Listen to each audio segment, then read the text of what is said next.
So we are back. We did pretty good on our predictions last week. Missed on a couple. I don't know why we both picked the Browns to win.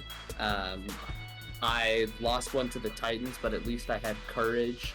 But other than that, pretty good. We're on to week 12. Let's see. I think I haven't quite looked at the schedule yet for the next week. We'll see if there's anything interesting. I immediately see Chiefs and Panthers, so that gets me worried. But otherwise we'll get into it. We have our 2-minute timer. That's right. For anybody who's new here, we got 2 minutes for each game. Because we take too fucking long. This will be an hour and 20-minute long segment if we don't have a timer. So we have Michael Penix. If you go back on our channel, you'll see how long some of these have taken. Yeah. So this is a blessing for you, the viewer. Yes, absolutely. Anyway, starting it off, Pittsburgh get Steelers, into it. Cleveland Browns. Is this the Thursday night game? I'm assuming this is the Thursday. This is the Thursday night game. All right.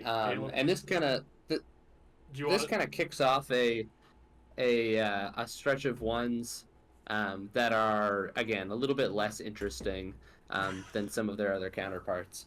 The Steelers looking really good at this point in the season. They are just coming off of a win. I mean, their offense didn't necessarily look the most impressive. Russ had one of the most ugly interceptions you'll ever see.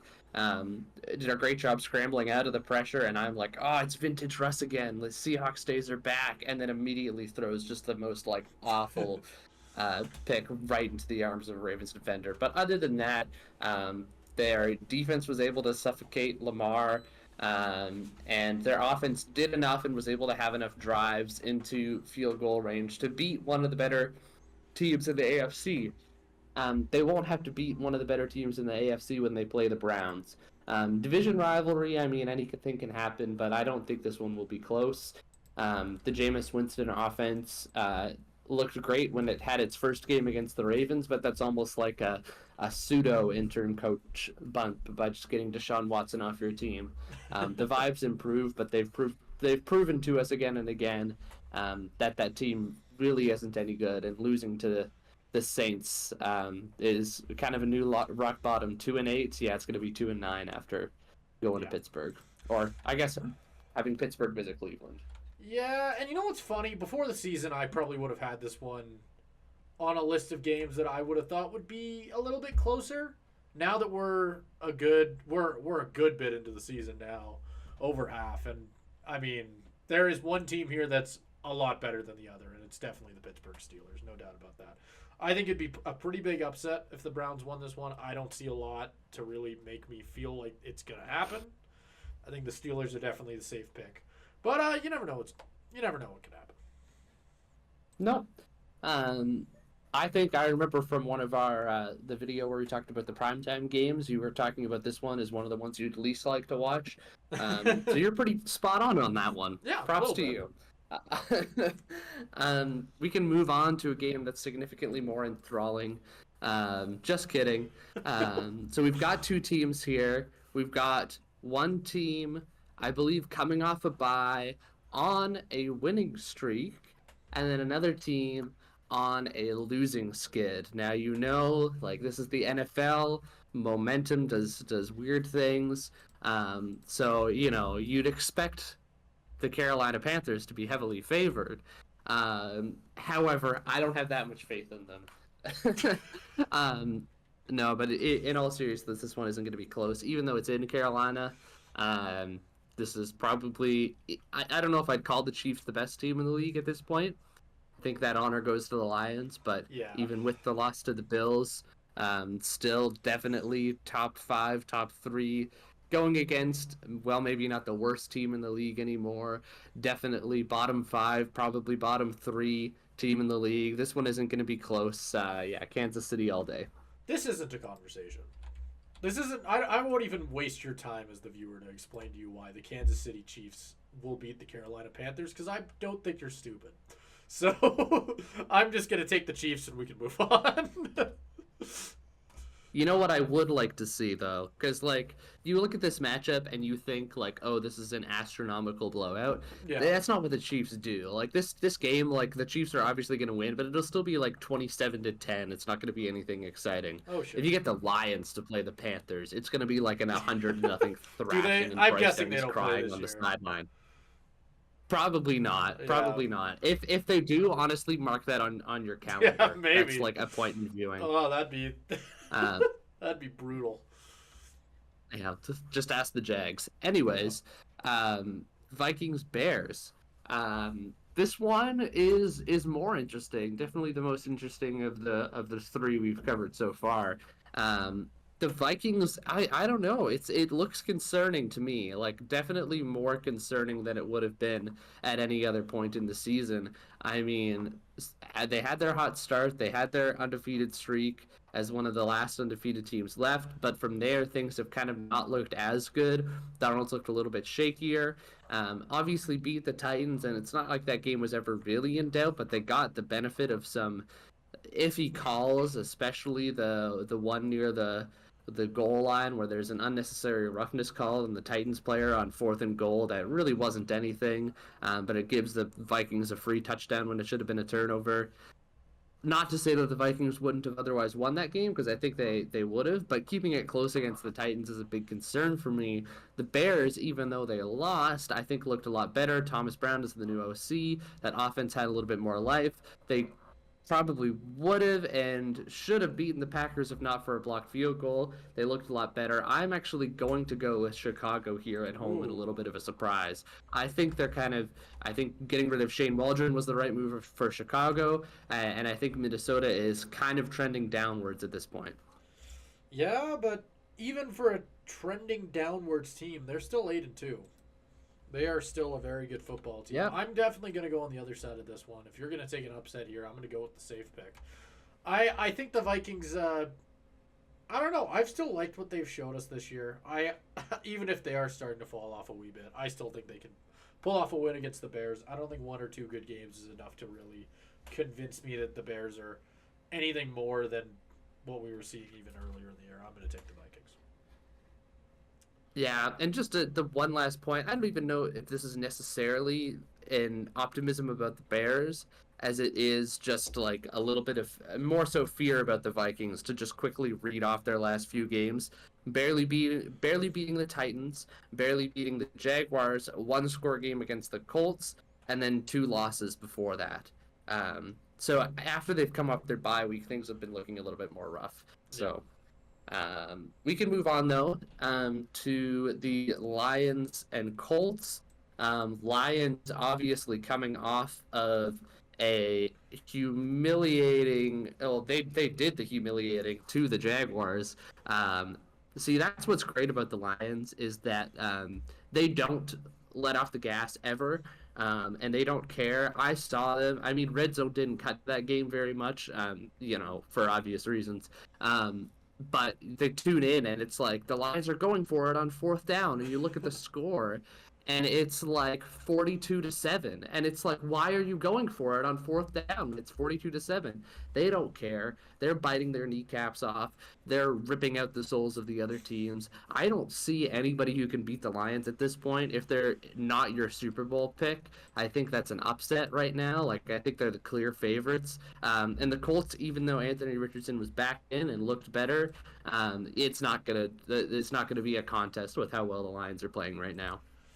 Caleb, me and you are going to be on the same side for a lot of these games, I'm afraid, because I'd be a pretty big dumbass if I took the Colts over the Lions. I mean, you said it earlier as well.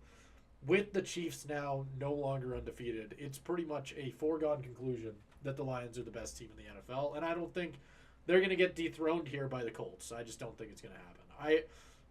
You're right, the Colts looked better yesterday. Richardson did look better. Not good enough to beat this Lions team. This Lions team isn't built around one player. They're built around a solid squad. And I think that's really going to show here against the Colts. Because even if the Colts are doing better, they're not doing, we're going to take out the best team in the NFL better. Yeah. I also like how we skipped the Tennessee Titans Texans game. I like how say, we both just I like to think that we both just automatically knew how this one was going to go. Well, I don't know. I mean, I decided to join the Titans bandwagon. Um, I'm not going to do it again. Yeah. I'll just say that. But at least I had some courage. There you At go. least I had some integrity, which I can't say for my partner in picking the games here. That's what I'll just put out there. I'm down by 6, all right? We got to put the jokes in the back pocket for 10 seconds here. It never sounded like a joke to me. All I heard was the biggest Will Levis fan, at least this side of the border. I let Will Levis down. I might be the only. I think you're the only Will Levis. There Yes. you go. Tighten up, baby. No, the Titans. I mean, again, I could give the same spiel that I did for the Texans against the Cowboys last week, where it's like there is a lot of concerns here. But again, they're not playing a very good team in the Titans. And I mean, as of right now, that Texans-Cowboys game has not finished, but the Texans are currently leading by 10 going into the fourth. So I'm going to assume that's how that one plays out.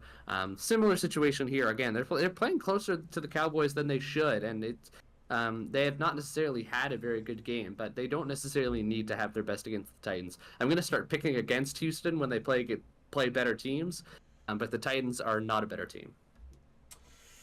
Yeah. No, I don't disagree with anything you said there. I don't have anything else to add, really. This is just about same as half the games that we've had here so far. Pretty easy to pick. I mean, it's one very good team against one team that's really not. I don't have an issue here taking the Texans. I'm going to join you over there. No. Looking down, there's going to be a very common theme, I think, for a lot of these. And I mean, that's kind of what happens when you get later in the season and teams start to kind of sort into piles. Like in week 1, you don't really know who anybody is, and upsets happen. Like the first couple of weeks are really upset heavy. But now you kind of know what every team is. You know which teams are tanking on the season. You know which teams sold all their players at the trade deadline. I mean, it helps to inflate our records, so I mean, I'm not going to complain. Well, there you go. Makes us look smart. Exactly. Yeah, nobody remembers the time when we both had losing records. We'll just throw that out the window.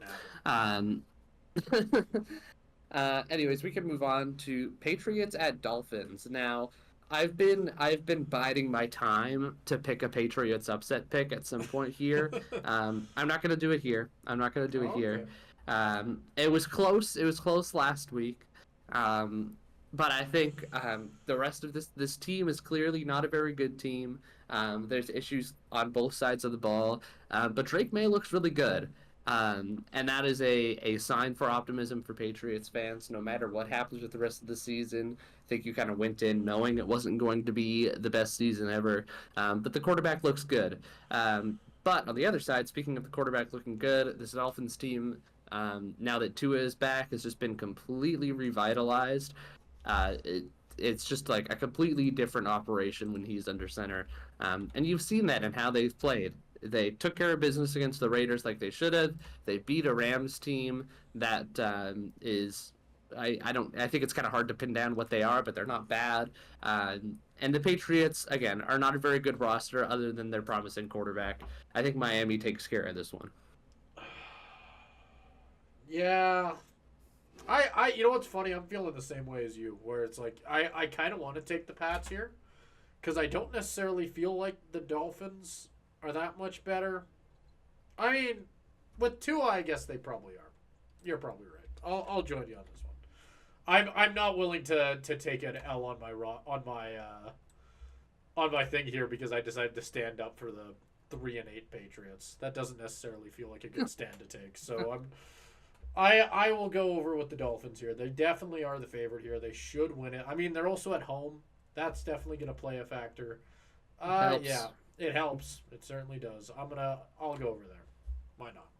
Yeah. Another one that's really kind of imbalanced. Again, like these matchups are just getting worse and worse. I think we saw it a lot last week, but this week also is kind of shitty. In terms of some of these matchups. The Giants, which I believe we will talk about later in the episode, the Tommy DeVito New York Giants. getting some of that DeVito magic back, not against the Bucks. I'm so sorry. Like, I don't know, the Tommy DeVito, like as bad as Daniel Jones has been, I don't think Tommy DeVito showed us really anything that showed he was ready to play. Um, in last season, I'm really surprised they didn't go to Drew Lock. That must not be a good sign for how well again, he's been playing. We'll talk about it. But We'll, there's a lot of we'll things talk interesting about it for sure. There is. So again, stay tuned. Look at that. Look for that video on our YouTube. But yeah, just that quarterback situation and just that team in general. They look great against the Seahawks, which makes me cry a little bit on the inside every time I think about that game. But other than that, they've been really bad. The Bucks, I think they have a really easy schedule coming up here. I don't know Mike Evans' injury timeline, but once they get him back, especially, they're going to start to roll. Kept it close against the Niners, even without him. Against the Giants, it shouldn't be that difficult. Do the Giants have any other major injuries other than... Obviously, they're not starting Jones here. But I'm assuming, do they have everybody else? Is there anything that I'm not thinking about here? Because For the Giants? Yeah, do you know if they... I can pull it up as well. Actually, yeah, I have it right here. 1 second. It doesn't look like it. Mike Evans is listed as questionable here. But it's probably pretty early in the week for context, recording this on Monday. Yeah. To determine actual availability for the game. Yeah. It looks like Kayvon Thibodeau and Andrew Thomas are both out on IR. But other than that, Slayton's out as well with a concussion, from what I'm seeing here. That was on the 10th, though. I don't know. Yeah, probably. I don't know. Regardless, I don't know how much those injuries matter. Oh, I was gonna say. I don't know how much I'd care about Slayton. And you know what? Fuck it. I've yet to really pick an upset here. You picked one earlier. I'll take one here. I think wow. With the new quarterback here, I'm not even that big on DeVito. I don't care that much. I just think having someone new under center is going to be pretty big for this team. It's not Daniel Jones, and I think that's an upgrade. Not to say that it's going to be necessarily any sign of what we're seeing out of the Buccaneers. I just think that the Giants at some point here are going to have one game out of nowhere that makes a lot of people in New York get super excited about this DeVito guy, and then it'll cool off for the rest of the year. But it needs a high point first. Yeah, I don't know. I feel like a guy like DeVito only has one high point at in his career, and he had that last season. Yeah, that's fair. Especially against the Bucs, because I mean, what, like the Giants beat the Packers at one point last year? He already had his moment. Yeah. We're making Michael cry. We should move on. We are making Michael cry, but yeah, again, just the Bucs are not the team for that moment to happen against, at least not for me. Okay, Dallas Cowboys, Washington Commanders.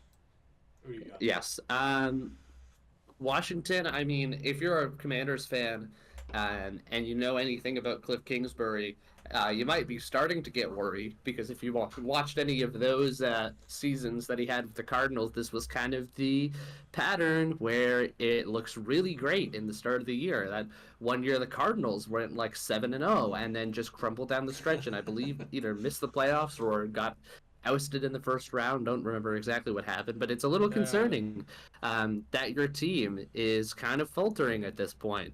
But it's not like they've played significantly worse, and I really do think the Cowboys at this point are a complete lost cause, especially with Cooper Rush at quarterback for the foreseeable future. Looks like they're playing the Texans close, but the Texans have issues of their own. I think Jaden Daniels is the real deal, and I think if the further he gets removed from that rib injury that he sustained, I believe, in the Panthers game, the better he's going to look, because I think that's been slowing him down a little bit. Going to take Washington here, but this is definitely one that Washington needs, because they've been on a bit of a slip here, and you want to avoid the Cliff Kingsbury effect as much as you can. Yeah, I mean, for me, this is a fairly obvious one. I don't know. You kind of talk about it as if this could be one you'd put on upset watch. With how Dallas has been, Cooper Rush at quarterback, their arena's falling apart, their whole team's falling apart. Nothing's working in Dallas right now. I mean, I don't know. You might be onto something with Washington potentially kind of slipping here, but I don't think they've slipped quite far enough to lose to the Cowboys. I feel like that is a bit of a stretch to me. I mean, especially there's just so many things wrong with that team right now, that with how good Dallas has been for most of the year, I just don't know. I don't see them losing this game. Yeah, again, the only issue that I would foresee is since the Panthers game where Jaden Daniels got hurt, they beat the Bears, but on that Hail Mary. So, again, needed a miracle to win that game. One score game against the Giants, and then 2 straight losses in a row. So you put that up to you can put that up to interpretation for how much of a cause for worry that would be. If they lose to the Cowboys, it's a big worry. That I don't think that'll happen. Um, we can move on to the Broncos Raiders game. The Broncos are one of the surprises of the season. Bo Nix is playing incredibly well. Absolutely lit up the Falcons, and I mean that's a big deal. The Falcons are a team a lot of people would consider contenders, um, or at least again heavily involved in the NFC playoff race. Um, and the Broncos lit them up like they were playing the Panthers. Like it was extremely impressive the extent to which Denver dominated that game. And the Raiders are a significantly worse outfit than the Falcons are. It's a division game, which always throws some uncertainty into it. But this is another one that shouldn't be very close. The Broncos should roll in this. Their defense is fantastic. Gardner Minshew at quarterback. Still not a lot of faith in that after Devontae Adams has left. There's no real receivers there. Yeah, no, this is an easy Broncos win. Yep, I don't disagree with any of that. At this point, I don't know how much the Raiders even want to win. I have a funny feeling. Whoa! Get my face away from that Raider side. Oh, I'm sorry. I apologize. I didn't think about it, but yeah, I subconsciously pulling me towards the Raiders. Yeah, I was just trying to give you the correct pick. I was trying to give you a win there, but I don't know how much the Raiders necessarily want to win at this point in the year. I think another thing. I guess we could have talked about this. This was a big story I saw over the weekend. Shedeur Sanders has been posting, I think, like, thank you God or something. God. Yeah. Every time the Raiders win or something like that. Or lose, sorry. Every time the Raiders lose. It's just like, I have a funny feeling. I think a lot of Raiders fans are kind of looking a bit over to next year at this point. I don't imagine the team's that far away from that either. There's just not a lot of things to like with the Raiders right now. And it's the opposite story with the Broncos. Like you said, they're a team on the up. Bo Nix has been great. The team's been looking really good. Much improved from last year. Yeah, this should be an easy win for them. Moved to 7-5 as well. Who could have saw that one coming? Yeah. But no, for the Raiders, when you're analyzing Shedeur Sanders tweets as a fan base, that's when you've checked out. You're on to 2025. Speaking of on to 2025s, screw you Niners. You absolutely suck.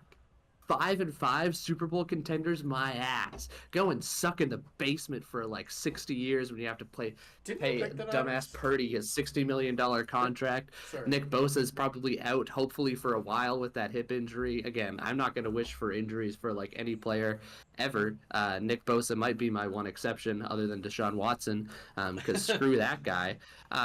This Niners team, it's been a joy and a warm to my heart. To see them absolutely crumble and collapse. Seeing Geno drive the stake through the heart of the Niners was just an absolute joy. And I can't tell you how happy it will make me when the Niners fall below 500 when they lose to the Packers in Lambeau. You can't go in and beat the Packers in Lambeau in November. You can't even you can't beat anybody. You're 1-3 in your own division. Again, it's just so great because all the Niners fans get all high and mighty about how good they are. Well, where's the Super Bowls to show it? Go take Kyle Shanahan out back and sack him because you're going to need a new coach, a new quarterback, a new everything. You guys suck. Wonder what Kaepernick's doing right now. I'm going to go with you again with the Packers here. You abandoned your squad last week picking the 49ers. It's nice to see you moving on. And picking again on the right there's side more of strategy to it than around. that. You're on the right side of history this time, which is good to see. I just want to remind everybody for like the 5th time that Caleb Peterson picked the 49ers. Again, I'm playing 4D interdimensional chess with my Seahawks picks, as you will see in the next game. I'm a very superstitious person, so this is this is how it has to work. I see. All right. Well, let's see it. Who do you got? There we Cardinals, go. Seahawks. Okay, so again, Seahawks Cardinals. I'll give my actual analysis for the game before picking the Cardinals. Okay. Because again, I have to play 4D interdimensional chess with the Seahawks here because every time, other than that Rams game, which we don't talk about, every time that I've picked against them, they've managed to look like a real football team. And whenever I get fooled into believing in them and picking them, like against the Bills, I get my ass blown into another dimension. So I'm going to pick the Cardinals. In reality, I think this one is really close. I think this is one, as a Seahawks fan, this is probably with where we're at in our record and with how poorly we've played prior to this Niners game for the past few weeks, every game really is the game of our season, but there's no bigger game when I think the Niners game saved our season. But this game is for the top spot in the NFC West. Depending on which team wins, they will, I think, theoretically be the leader in that division at the end of the game, barring some tiebreakers potentially with the Rams. Well, wouldn't because the 49ers, if they win against the Packers, they move to 6-5, and then if I don't know who would have the tiebreaker between us because we've both beat each other. The Rams would probably have the tiebreaker, but for all intents and purposes, I mean, the Packers are going to beat the Niners and the Eagles are going to beat the Rams. So we'll say this is for first in the division. Sure. I think if I were to legitimately pick this game, I think I might take the Seahawks in a close one because I think this team has looked much better, but it's really hard to tell because this team kind of goes from place to place each week, and it's kind of hard to pin down who they are. But getting rid of Terrell Dotson, bringing in Ernest Jones has worked. That run defense has looked a lot better. The offense still has some struggles, but at least they're trying some things out and going with the running game a little bit more. I've left like no time for you, but that's what happens when I talk about the Seahawks. Seahawks. All right. Philly Eagles. Rams. Who do you got? I'll keep this one short because I just yapped about the Seahawks for way too long. Okay. Eagles Rams. I mean, the Eagles, I think, were a team that I've been writing off since the start of the season because they just seem like a team in chaos. I mean, since Nick Sirianni's been the coach they kind of have, and I was concerned about how they completely imploded at the end of last year, but I think that win against the Commanders really proved something to me to say, they have a good, this is you think of it in terms of college football, looking at a team's resume, how many quality wins do they have? The Eagles have a lot of quality wins, and I think they've proven themselves again and again against other playoff contenders. And so they're a team that I'm really starting to believe in and saying, they're going to be in the hunt at the end of the season for the NFC title. The Rams, I think, there's a lot more to be worried about with Puka and cut back. They've looked a lot better, but there's still definitely a lot of concern there. I'm going to take the Eagles just because I think it's easier to believe in them at this time of the season, and I think the Rams I'm still a little bit uncertain on. Yeah, I'm going to join you on this one. I don't know. The Eagles at this point are 8-2. Any concern I think anybody would have had about them, I think has kind of gone out the window a little bit at this point. I think I don't know. From what I've seen, I think that they've been fairly impressive. I'm not really too worried about it. This does not seem like a game they should lose. This is a game I honestly think this could be one that could be a little bit. I could see an upset just because the Rams aren't bad. This is a game between a team that I'd consider to be a pretty great team in the Eagles and a team that's kind of just mediocre. They're not even bad. I don't know. They could pull out a win here. I wouldn't bet on it. I'll take Philly. Yep. You move on to our last game of the week, Ravens Chargers. Now, I'm glad the Bengals aren't playing this week because we don't necessarily have to talk about how I got my heart broken once again. That was just brutal. But I think as much as we'll table the Bengals talk for later, I think it's really important to see what the Chargers did. And that is with Jim Harbaugh as the new coach, they're changing their culture and how they approach games. Because that was a perfect example of quote-unquote chargering that was about to happen. Where, the Chargers get up a large amount and then blow the game at the end. Think the game against the Jaguars. That happens to the Chargers again and again and again. And it was about to happen again, but they were able to hang in it. That defense was able to stop the Bengals.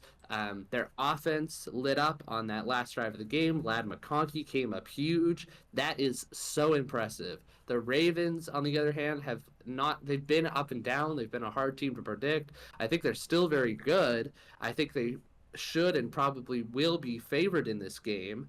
But as somebody who's ignored the Chargers all season and kind of been skeptical of them, that game against the Bengals gave me some belief in them, and I think that's the first step towards people taking them more seriously. I think this will be the final step towards where people say, wow, maybe they actually could do something in January. Take a look at these guys. I think you're also just a lot higher on the Bengals than you should be. I think that's. I mean, the Chargers just beat the best team in the NFL, so I mean. Yeah, well, I think that's all I need. I think that's all that needs to be said right there. I'm going to take the Ravens. I think they're a much better team here. They've shown they're a contender. They're here to stay. I actually do like the Chargers. I do think that I don't disagree with a lot you said there. That's the funny thing. So I don't necessarily have much to throw back in your face on it, but I don't. Saying that, I don't think that what they have is enough to beat the Ravens. I think the Ravens are a better football team, even if they both are at 7 wins. I did not know that. Yeah. That's insane. Yeah. The records aren't that far off. No, they really aren't. I still think the Ravens are a better team, but I guess we'll find out on Monday. There you go. Yeah, that's a good Monday night game to wrap up a kind of crappy week of games. I mean, you see how much we're kind of going on one side of it. And that's usually an indicator of a game that's not going to be very close. Yeah, no, this might be a bit of a rough week, but either way, hopefully it's a good record booster at least. Yes. Yeah. So it's nice I mean, to see. You know what? We still did a good job. I mean, there's a lot of them where me and you are on the same side here, but there's a few. There's still a few. There's a couple. Throughout, so we should be all right. There's a couple upsets and then me playing my 4D dimensional chess. There you go. So there's a couple. Yeah. As Michael Penix comes on to tell us to get the heck away into the next segment. Michael Penix is not happy that we are still yapping. Yeah, no, he's crying. Look what you've done. Look what we've done. Bye-bye.